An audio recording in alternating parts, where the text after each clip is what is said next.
Considerações sobre o tempo. Será que é tempo que lhe falta para perceber? Será que temos esse tempo para perder? E quem quer saber? A vida é tão rara, tão rara. Lenine. Quando temos a experiência do tempo, o que determina o significado do que foi vivido é o como. O tempo confere sentido àquilo que foi vivido, independentemente do ocorrido. O morrer devagar significa que haverá mais tempo para pensar na morte. E isso que muitos temem. As pessoas não querem mais tempo para pensar na morte. Mas vamos supor que você esteja disposto a essa aventura. Então, tente responder. Como seria o seu tempo se você estivesse em um leito de hospital à espera de que alguém entrasse no quarto? Como seria a espera pelo momento de virem trocar a sua fralda? Como seria a espera pelo banho, pelo remédio, para a dor? Penso que, se os médicos tivessem noção de quanto aquele momento da presença deles é aguardado, talvez prestassem mais atenção no que fazem e dizem quando estão na frente do paciente e de sua família. No processo de morte, nos distanciaremos do que significa esse período em que estamos vivos, conscientes e capazes de decidir o que fazer com ele. A percepção do morrer traz a consciência de que nada do que temos ficará conosco. Nosso tempo por aqui não voltará, pois não é possível economizar tempo. Gastamos tempo com bobagens, com sofrimentos desnecessários. A maioria de nós chega à perdulária com o tempo da vida. E não há como se apegar a ele. Nós nos apegamos a tudo, às pessoas, às roupas, ao dinheiro, ao carro, bens materiais que compramos e levamos para casa. Mas não é possível segurar o tempo. Em relação a ele, a única coisa de que podemos nos apropriar é a experiência que ele nos permite construir sem parar. O que você vai fazer com esse tempo que vai passando? O que você está fazendo com esse tempo que está passando? Para mim, essa reflexão é a chave geral que liga a lucidez das escolhas. O que é que eu faço com o meu tempo? Certa vez, fui a uma entrevista para trabalhar em um hospital. O entrevistador perguntou sobre meu currículo, minha experiência. Depois me deixou à vontade para fazer as minhas perguntas. Por que você pensa que eu acharia bom trabalhar aqui? Eu quis saber. Ele gaguejou. Perguntei algo mais pessoal então. E por que você trabalha aqui? Por que você investe 8 horas do seu dia aqui? Por que você põe 1/3 da sua vida aqui? Soube que ele pediu demissão algumas semanas depois da minha entrevista. Talvez minhas perguntas tinham deixado claro o mau uso de seu tempo de vida. Quando vem a percepção de que estamos abandonando o nosso tempo, matando-o, aí a escolha é muito mais urgente. A mudança tem que vir agora mesmo.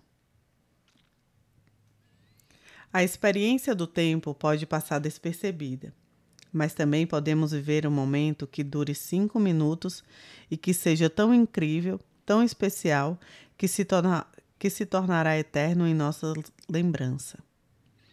O tempo transformador não depende da duração. A experiência da morte tem um imenso potencial de transformação em um curtíssimo espaço de tempo. A primeira psicóloga que trabalhou comigo no hospice tinha uma percepção da sensação terapêutica da psicologia como algo privado, vivenciado dentro de um espaço terapêutico totalmente diferente do ambiente hospitalar.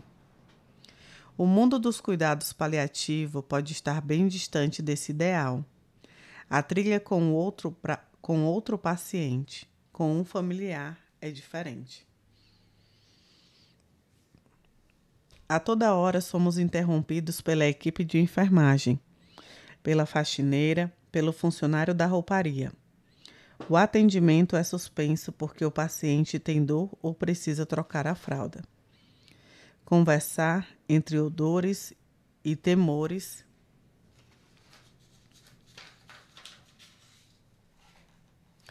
não é uma experiência muito confortável para nenhum profissional. A psicóloga temia que isso interferisse no processo de compreensão do paciente, na evolução, no curso do enfrentamento da morte por essa pessoa. Eu disse a ela: fique tranquila, a morte é um laboratório incrível onde funciona um acelerador nuclear de enfrentamento. Você conversa com o paciente pela manhã e à tarde ele tomou todas as providências para a compreensão daquilo tudo. Já pediu perdão, já perdoou, já resolveu isso e aquilo. E agora está tudo bem. Daqui a pouco pode tentar resolver outras pendências. Muitas vezes a nossa demora 10 anos em um processo terapêutico assistido para entender coisas simples a seu próprio respeito. Mas, no tempo de morrer, parece que a capacidade individual de compreender e tomar atitude sobre o uso do próprio tempo se acelera. Quem a pessoa pensava que era, ou mesmo quem a família pensava que ela era, tudo pode mudar completamente no final. A última impressão é a que fica. Como a pessoa se comporta na perda define a impressão que deixará. Se está em um emprego de que não gosta e começa a aprontar para ser mandado embora, os que estão à sua volta terão a percepção daquilo que um profissional não deve fazer. Quando está terminando um relacionamento e começa a trair e a escrever uma lista de queixas para justificar o final da história, é essa a impressão nociva que ficará. Quando adoecemos, a percepção que temos do tempo é muito diferente daquela de quando estamos saudáveis. O tempo de espera parece que dura para sempre. A espera é muito difícil, é o oposto da atividade. Como a pessoa não pode fazer coisas, é como se não estivesse viva. Então, agora não posso fazer nada? Não tem nada que eu possa fazer? A medicina não pode fazer nada? Espera-se a morte, então? Mas o problema mais difícil não é a morte, é esperar por ela. O psiquiatra francês Mykonos, 1885 a 1972, um estudioso desse tempo vivido, explica muito bem 3 perspectivas duais do tempo. A primeira perspectiva dual envolve a espera e a atividade. Esperar alguma coisa significa não fazer, porque o resultado não depende de nós. A espera passa por uma percepção dolorida do tempo. O segundo processo dual diz respeito à relação entre desejo e esperança. O desejo pressupõe a busca de alguma coisa que não temos. A esperança já é uma espera modificada pelo otimismo. A espera está sempre relacionada a algo que vai acontecer no futuro. Mas a esperança pode estar em qualquer tempo.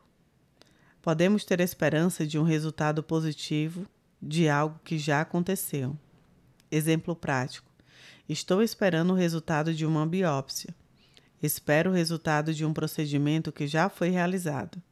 E tenho a esperança de que não seja câncer. A esperança alivia a dor nesse momento.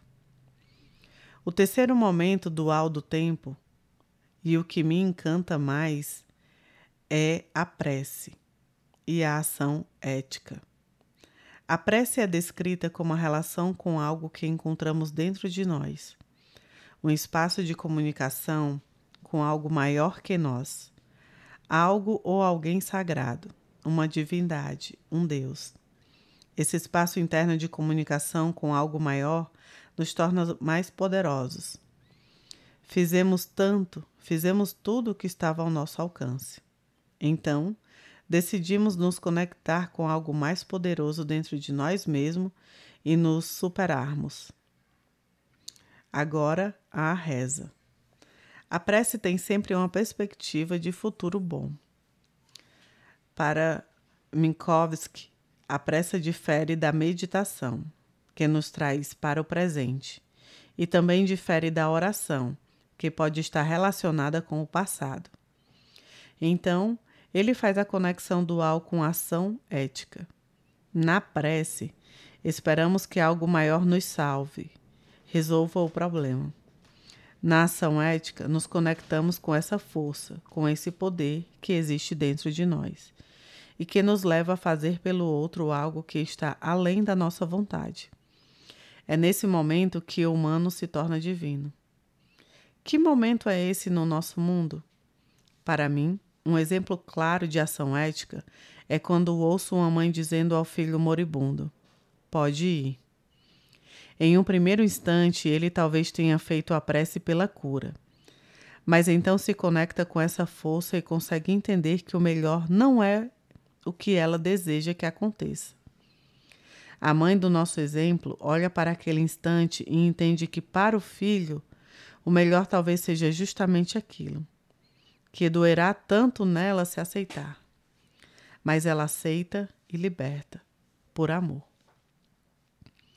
Quando nós nos conectamos com essa força maior e mais sagrada dentro de nós, conseguimos fazer o bem pelo outro, genuinamente o bem, porque é algo que precisa ser feito, mesmo que não seja o nosso desejo. Aliás, é algo que acontecerá independentemente de nosso desejo. Quando permitimos que aconteça o bem, aquilo flui.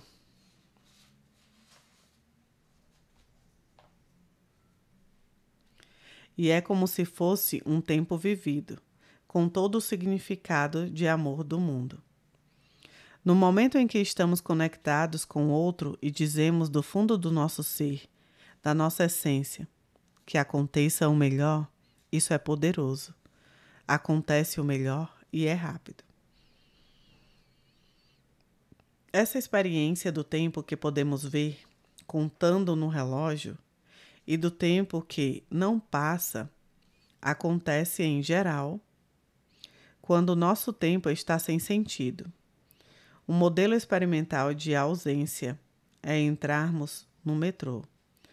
Quem está no metrô nunca está lá, apenas sai de um lugar para chegar a outro. Naquele monte de gente não há ninguém presente. Quando estamos no metrô, pensamos: quanto tempo falta para chegar à minha estação? Para muitas pessoas, a vida é como estar no metrô, com os olhos vendados.